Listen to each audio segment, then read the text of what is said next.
what I'm going to cover today is recurrent neural networks. The other networks that I covered last week were just simple feed-forward networks of different shapes. But what feed-forward means is that they start on one end, they run through all the neurons in one direction, and they come out on the other end, the result. Right, that's what feed-forward is. So some problems are very difficult to solve in that kind of style because they require some sort of memory. They require some memory about what happened previously with previous input or at a previous time or something like. So when you need to remember something of the past, then clearly we need something more that the feed-forward networks capture very poorly. So recurrent neural networks come to address this problem of trying to hold on to some state that is related to previous inputs. So, typical problems for these are things like regular expressions, or the function now requires knowledge not just of the input now, but of the previous input, right? Something that is a sequence, that the input is a sequence in nature, right? And so sequences is something that are not captured by linear functions. So if you have linear functions, they cannot really model problems where the input is a sequence of some sort. You have to go into nonlinear functions, and that that's basically where recurrent networks come from. That you need to remember what happened in the past with the previous input to the function. So I want to cover sort of at the bottom what these recurrent neural networks really are, because by the names that you can be highly misled. So recurrent, so the word recurrent is an important one. Recurrent means that it recurs. It does not mean it doesn't necessarily mean recursive. Okay, there's actually a whole other set of recursive neural networks, that have to do with recursion, which is sort of related, and they're kind of sort of approaching the same problem in different ways. But this is the recursive neural networks are something else, which is not recurrent. So recurrent are, in a way, they are very much related with iterations. Okay, so iterations on the input in particular. So basically, what do they look like? So they look like, at some point, if you have a recurrent layer like in here, then what this means is that the output of this neuron is going to depend not just on its input, but also on some previous value of its output, right? And so what comes in is a combination not just of the current input, but of the previous output. Okay, so that's where these loops come from. But these loops are a little bit misleading, especially I got very confused when I started studying recurrent networks with this picture, because it looks like, engineer, I remember having these circuits with loops, and then you kind of have to be careful that they don't explode, that they converge to something, right? But we basically let the continuous Siegel loop in there, and that's not exactly what is going on in here. There's some control over this loop over here, and this has to do with so the control of this loop has to do, of course, with structures that we know and love from programming, which are iterations for loops, basically. So and we know, ignore the right side of this slide, but we know for loops, how they look like, for some looping variable from 0 to n times, 5, do something, right? So this does something 5 times. And it's interesting that these looping constructs came in the sequence of structure, the big structured programming revolution in the late 60s. But so before we had these constructs of looping, right? This idea that you have a looping variable, the I, which is the one that controls how many iterations you go around. You can do looping, quote unquote, without looping constructs, right? So this is called, now it's called loop unrolling. So if you have a looping like this with a looping construct that wants to do things 5 times, you can write exactly the same thing by actually writing, do this thing, 5 times. Do something, do something, do something, do something, do something. Now we don't have a loop construct, but we end up with the same result, right? This is called loop unrolling. And by the way, it's something that compilers, it's an optimization that compilers do when they can.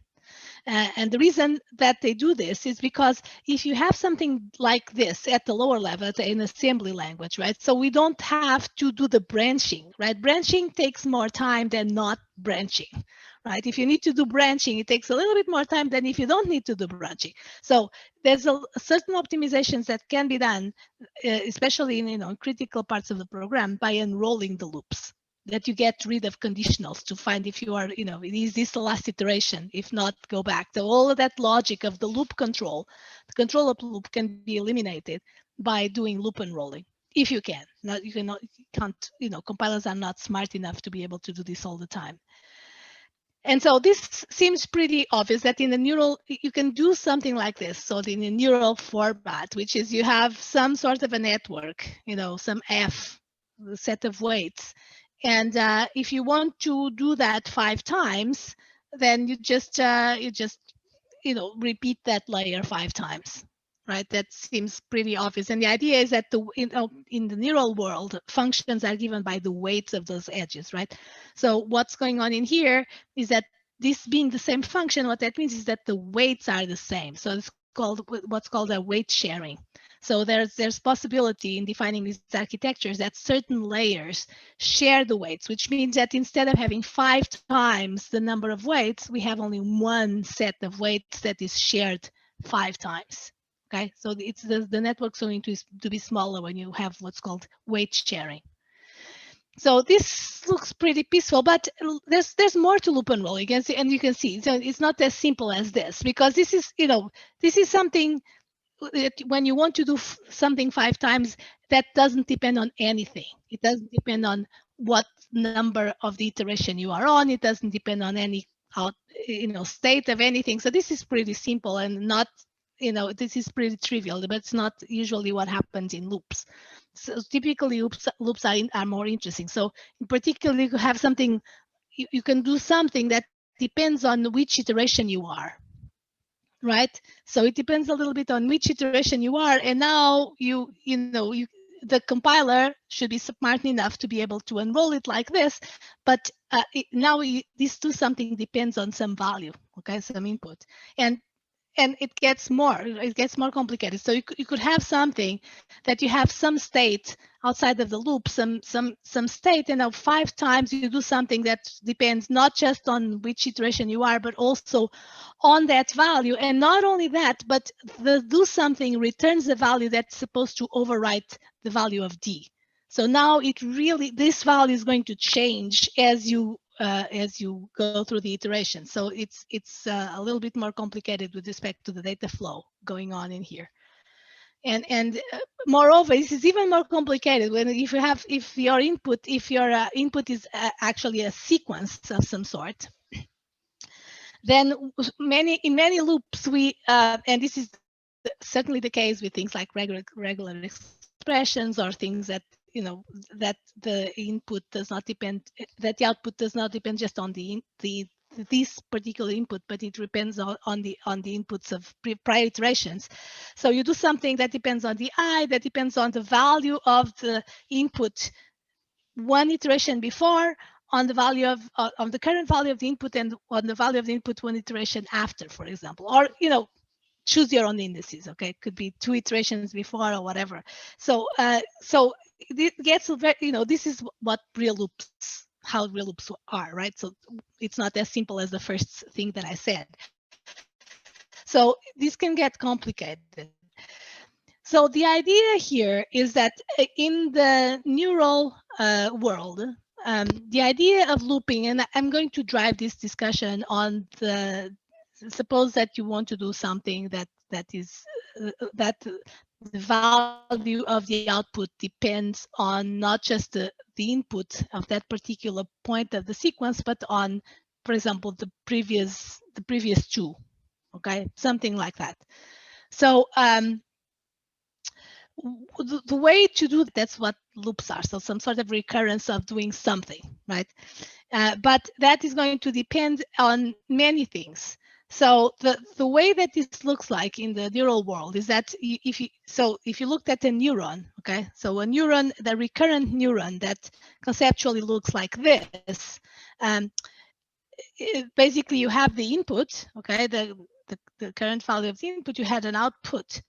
But from here, you also feed back into the neuron, and then this is the conceptual model. But what does this really mean? Okay, the model is a little bit misleading. What this means is that you're going to unroll this loop.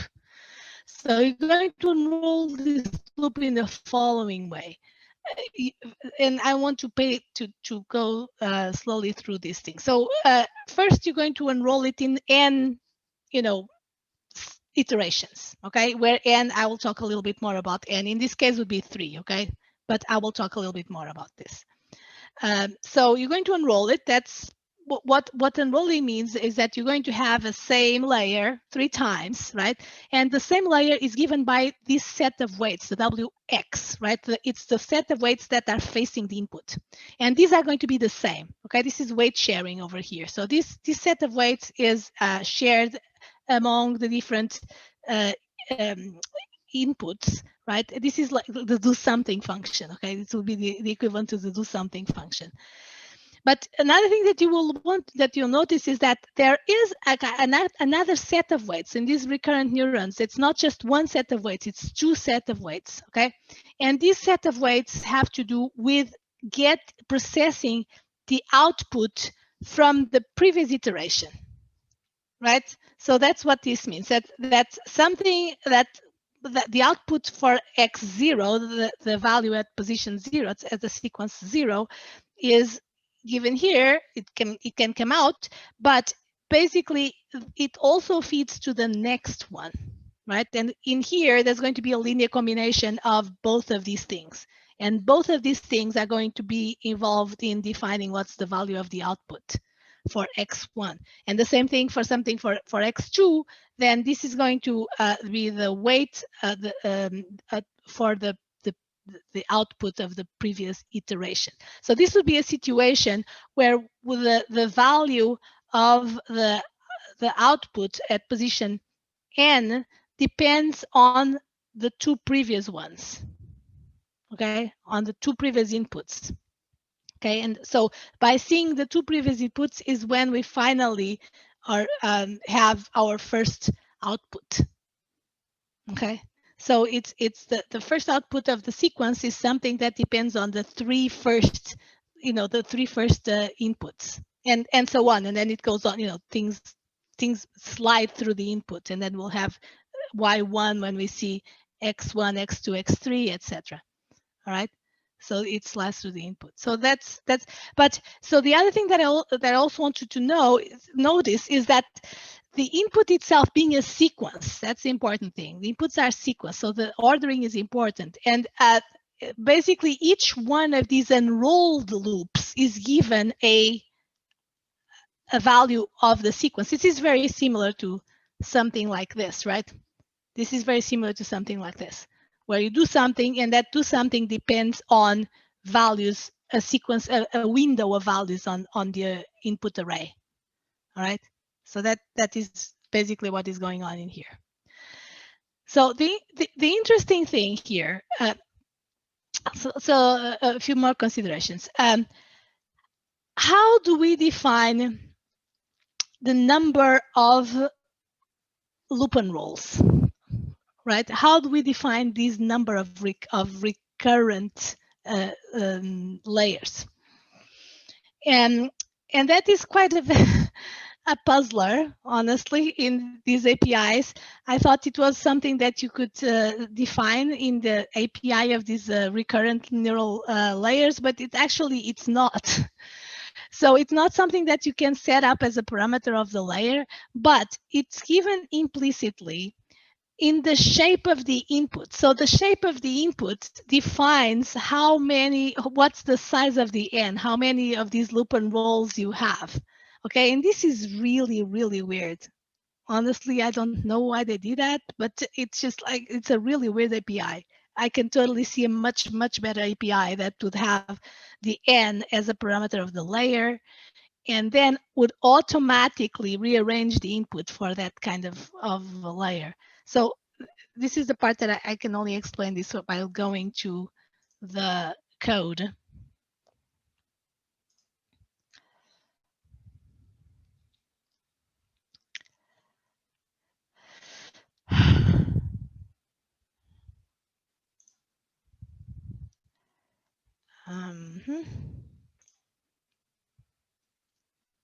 All right, so remember, the problem that I'm solving here is the problem of eliminating single letter words. Okay, so in order to do that, I have to look at a window of 3 characters at a time. And if I detect that there's a, white space or punctuation in the character before and after, then I decide that that's a single letter word that should be eliminated, right? So I'm looking at 3, basically 3 positions in the sequence at a time. So basically, the extra thing that I need to do this in this program, with respect to the previous one that I explained, which was the sliding window, is that I need to prepare the input for the RNN. And this is something that if you are dealing with recurrent neural networks, you will also need to do. This is basically the part that, given a sequence, okay, given a sequence, which in this case would be the one hot encoding of all of the characters in a line, okay, I'm going to have to rearrange the input so that I'm going to generate a sequence of sequences, okay? Each one of these is going to be of size 3 characters. So I'm going to say, I'm going to generate one of, my first thing is my first 3 characters, and then the next one is my next 3 characters, it's sliding. And this whole thing, I'm going to have to produce this, double or whatever dimension it is array that rewrites the input in preparation for the recurrent layer. Okay, that is a really, really weird step. So basically all the sizes of time steps being what I'm defining here, 3, okay, because I know that, it could be more, but I know exactly for this particular problem, I know that 3 is the right thing. Now you can explore a little bit more, changing the time steps to 4 or whatever, which is something that you do if you didn't know exactly what the problem is, right? So when you're defining a recurrent neural network for these, problems for which machine learning is being called on, when we don't know exactly what the function is, then these are all the hyperparameters that you have to tune in, right? So you have to tune how you're going to shape the input, how many samples of the input you're going to have to see at the same time, right? But in this particular case, I already know that it's 3, and it will be interesting. I didn't explore, but it will be interesting to see what happens if you change the time steps to 4 or whatever. If if you let it learn, whether it learns better or not. So this is a weird thing that I found of these APIs that I really didn't like, that it's the number of iterations basically is sort of implicitly defined in the shape of the input. There's a lot of implicit things in this API, I found, the Keras API.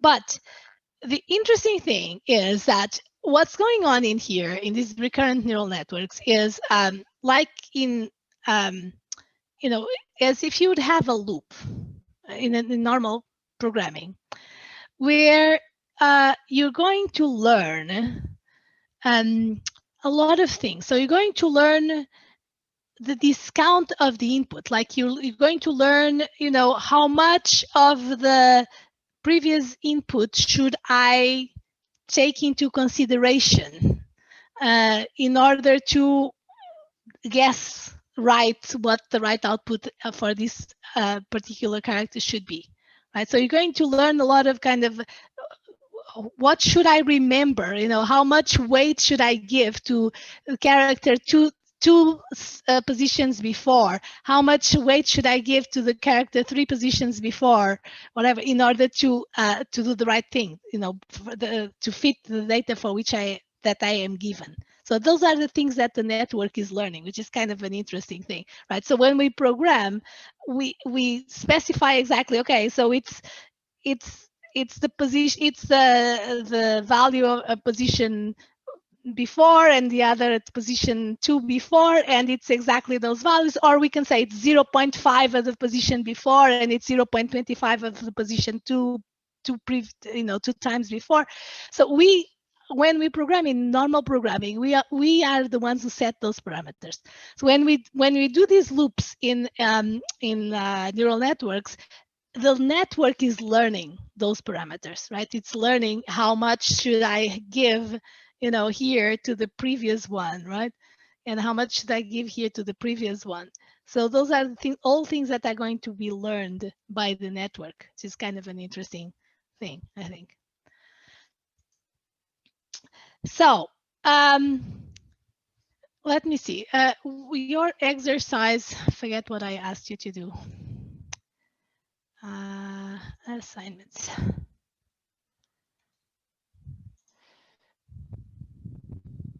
40.2, which is change the example program so it also eliminates 2-letter words. All right, so that one you're going to have to basically look at more input, right? Look at more samples of the sequence, not just at 3, but you need to look at more. So the shape of your input is going to be different, and the time steps for solving your problem are going to be different too.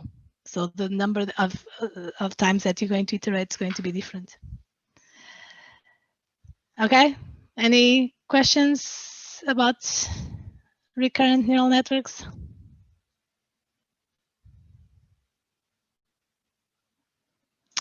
All right. So just wrapping up. What we have been learning in these past couple of lectures. What really is going on in the neural network programming style is it's an interesting concept of computation where all data is represented as vectors of number. This is how it looks like for us right now, okay? With these Keras APIs and these APIs for neural networks.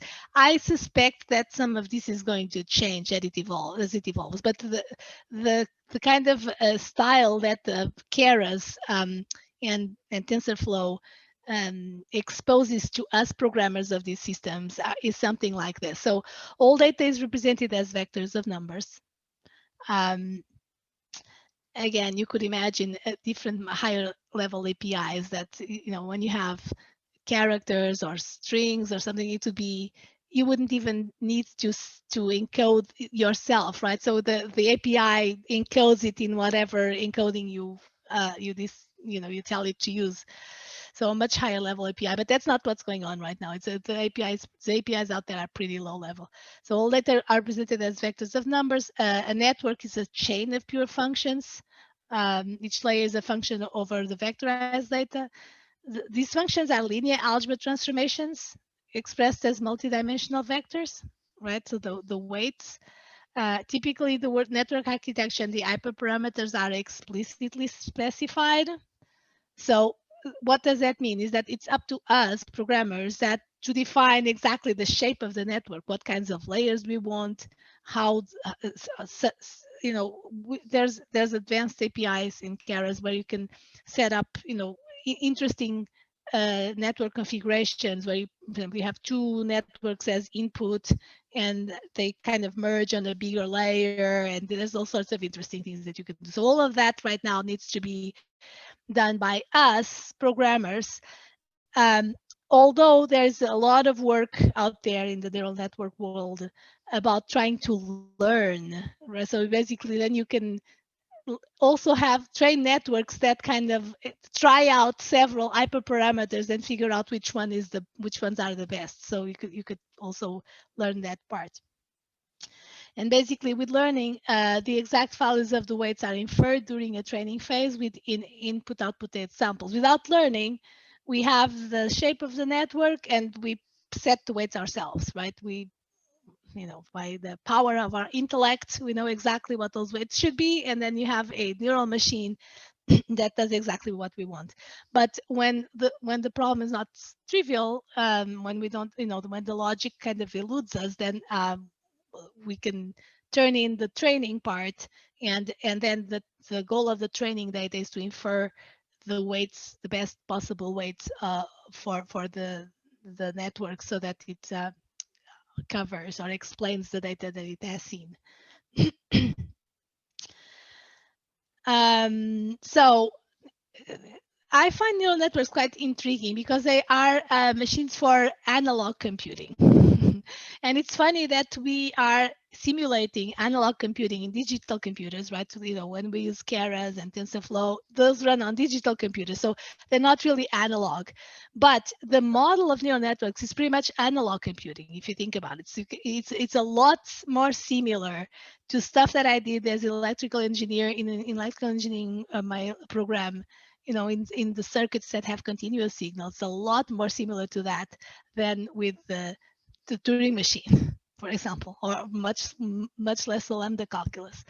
So it's basically, it assumes, because those are all real numbers, it assumes the existence of some sort of a circuit, right? That you plug in a values, input values, and you get output values, and it can be a continuous signal. It doesn't need to be digital, but it's an interesting model of computation. It can also simulate discrete things. So well-known programming concepts can be reinvented in this style. So loops are basically recurrence. I didn't talk about convolution, but convolution is I'm not going to talk about that, but it's an interesting thing, containment verification. Pure functions, right? So each layer is a pure function. It does not depend on anything, right? And so it's interesting, for example, for recurrent neural networks, the idea that it's somehow trying to remember, it really doesn't really remember anything. The state is emerging by means of us actually plugging in the values of the previous sequence, right? So several times. It's us who are actually making the effort of remembering in which order of the input we are right now, right? So the state is sort of not really there. That's what I'm saying. And there's all sorts of interesting things going on also, in more advanced neural network architectures. It's in particular with respect to memory. So what they call attention mechanisms, which is again learnable parameters that give more weight to certain parts of the input, of the sequence of inputs, for example. I didn't cover that in here, but there's all sorts of interesting things. So it's a, on one hand, it's a very different model of computation, okay, because it's analog computing. Yeah, but on the other hand, I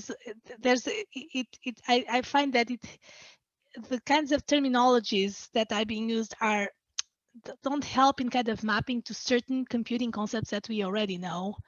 And so that's why I wanted to kind of bridge that gap, that things are different, but they are not that different. We're still dealing with computation. Okay, so we're still dealing with loops. They just look different. All right, I wish I could say that we're still dealing with recursion, but from what I see of recurrent neural networks, we're not really dealing with recursion there. It's not real recursion. You know, it's sometimes there's a mismatch of the terminology, but the concepts, there's the same concepts. They just have a completely different embodiment in these different models of computation, and that is true. You know, whether you are looking into imperative programming, you know, Turing machine kinds of things, or functional programming like in the lambda calculus, or now in you know, in the connectionist model in neural networks. So those are three completely different models of computation, but they're computation. Okay, so some of these concepts that we know, that they kind of live on the layer above, and they are almost independent of which kind of model of computation we have at the bottom. And so it's interesting to see, you know, how can we map those concepts that are there for sure, models of computation underneath. Okay, so that's what I wanted to talk about today. I don't have any more lecture material. Does anybody want to ask questions? I do have a question.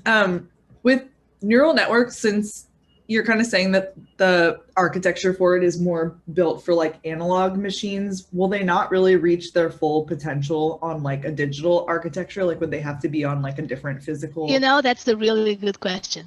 That's a really good question. And so I didn't talk about this, but there was a period of time back in the 40s, 50s, around that time, where some people were experimenting with analog computers. They're basically, you know, electrical circuits that have continuous signals rather than discrete signals. Okay, and they can do lots of interesting things that digital computers cannot do. But of course, digital computers are much easier to build and to control. All right, and for some approximation of the things that we want to do, they work just fine. But that's still an open question of what other things can we do with analog computing that cannot be done with digital computers. That's still an open question. Another question that I have about neural networks in general, because like they're named neural networks, but like I guess is the purpose of like the neural network design, like was it created to try and understand like how the neurons in the brain work better, or is it just another great question, Brooke. So yes, so what's different here from this model of computing that is different from Turing and Church's lambda calculus is that this model of computing was sort of devised, if you so want to say so, by cognitive scientists, okay, not computer scientists. So it came from a different route, but these are people who were doing cognitive, you know, mathematical cognitive science. So basically they were doing models of how the brain looks supposed to work. So people who do that work at this level, kind of very theoretical mathematical models of physical systems, of, you know, which there are a lot. They end up kind of, okay, they know a little bit about how the actual brain works. We know a lot more now than they knew back in the 40s. And then the rest, they fill the gaps with their own imagination, right? So, okay, they knew the existence of neurons, they knew the existence of synapses between the neurons. So, you know, the rest is filling out the gaps. Could we, you know, what does a model of the brain look like if we just have this simple idea of a network, right? Where there are electrical signals that flow through this network, and in these synapses can that flows through it, right? So you can, you know, they start kind of filling in the gaps of the knowledge that they didn't have at the time, and they still don't have completely. Nobody really knows exactly how the brain works. But so to answer your question, all of this terminology of neural networks and stuff like that is inspired by the brain. So because the people who started doing this, and if you read the foundational papers that I have linked here, they came from, you know, basically neuropsychology and the study of the brain. That's where it comes from. And but they are also mathematical. So the same the root is there because those people are studying biological systems, but from a mathematical point of view, by doing mathematical models of those biological systems. Okay, and so because they're in the world of mathematics, then you know it kind of has the same root, which is the world of mathematics. But so the story there is that it started by people who were doing neurobiology, but it found its way more and more into computer science at some point, you know, and then, you know, for the longest time, even though the neural machines themselves were easy to understand, but the thing that was really missing was the algorithms. How could you really understand or find out, infer the weights of a complex neural network? You know, of a simple neural networks, the weights are relatively easy to be inferred. But for a complex network with lots of layers, for the longest time, they didn't know how to train, basically how to infer the weights. And that took a very long time. And only in the 80s, okay, was it then when computer scientists came up with the backpropagation algorithm that is effectively capable of inferring the weights of large complex networks, and that was elusive for a time. And then, you know, that it then all of this work took off on computer science, right? Because, you know, once you have this inference mechanism, it's quite interesting what you can do, right? And so that's where it comes from. But you know, there's a lot of stuff and hype coming from the fact that a lot of this terminology comes from neural physics, right? And it's both good and bad. As usually when it comes to artificial intelligence, it always has gone through hype cycles.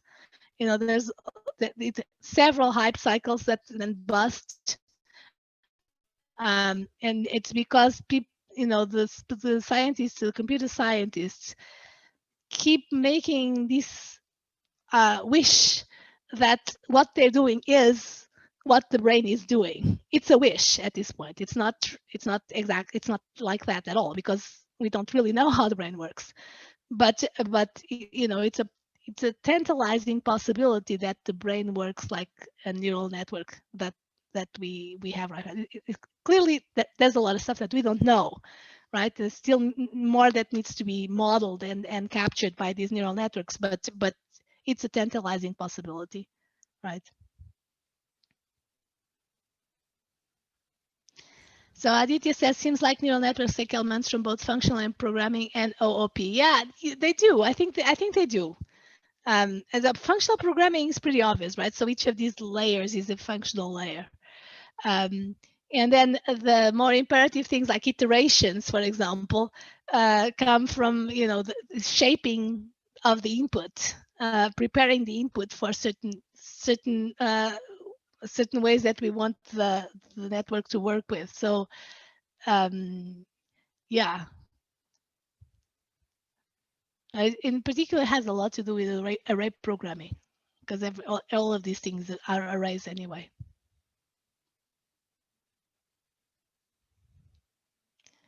Any more comments?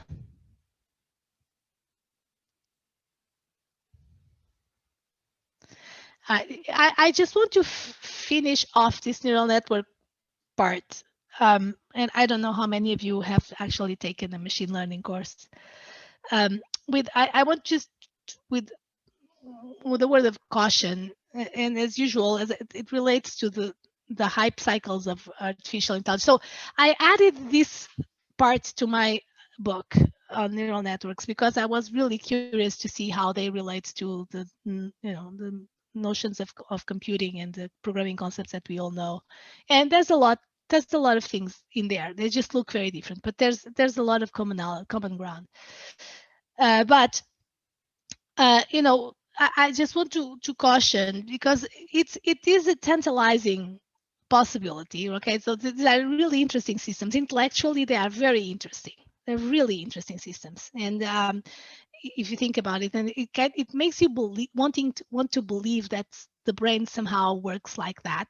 Perhaps with more things that we don't know, more control systems that we still don't know, but and that not captured by the current neural networks. But still, it's a really interesting, tantalizing possibility. But what's happening out there is that, as you know, deep learning is getting super popular. There's more and more people getting into that bandwagon of writing or rewriting things that they already did with deep neural networks. Basically, as far as I can tell, they're just giving up understanding the problem and just letting the network figure it out. And I see a lot of risks in there, and and again, I see a lot of students, graduate students, being super curious about neural networks, and everybody wants to jump on this bandwagon and is doing deep neural networks for this and that without critical thinking, and that's very dangerous. And that's very dangerous because the inference algorithms that are currently being used are just not very good, honestly. They are just not, basically it amounts to trying to fit, the weights to the data that the network is given during training. That's basically what it is. So it's building these parrots, right? these machines that they are very good at remembering lots of things that they saw before, and then they may sometimes guess what's the right thing to do when they get an input that they haven't seen before, because maybe it's close enough to stuff that they have seen before. But they sometimes they fail miserably, okay, because of a bunch of things. Because now what the network is doing depends not just on the architecture of the network, but also on the training data, right? And if you feed a lot of training data that has specific characteristics, that network may be very good for explaining and predicting data that fits the same characteristics, but it's going to fail miserably when it gets data that it wasn't there, or it's very different from data that it saw. So there's all sorts of people applying machine learning, deep learning, with data sets that are unbalanced, lots of poor quality stuff that they don't even know what's in the data set, and they just throw the data set at one of these neural networks and have these models of what they are seeing without really understanding what is the data, right? You need to understand what the data is first. And so there's lots of risks, I think, in going sort of all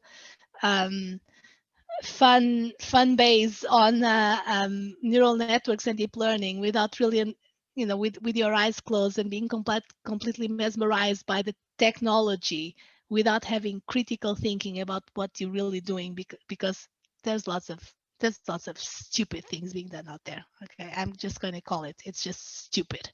Okay, when you see some of these systems out there by big companies that basically, they are being trained with extremely biased data that is being target of bots, right? Of people who are trying to manipulate what the system does, right? Because now these neural networks are open to all sorts of attacks on the data, right? Because if you just use a very simple model that just does, doesn't assumes that the data is balanced or whatever, if you bombard the training data with stuff that is not balanced, then the network's just going to not work well. It's just going to be very bad. So anyway, this is my little one rant about be careful if you ever go and work for a company that does these deployments of neural networks. You really need to be critical of what is going on in there, especially on the training data, because it just may be stupid.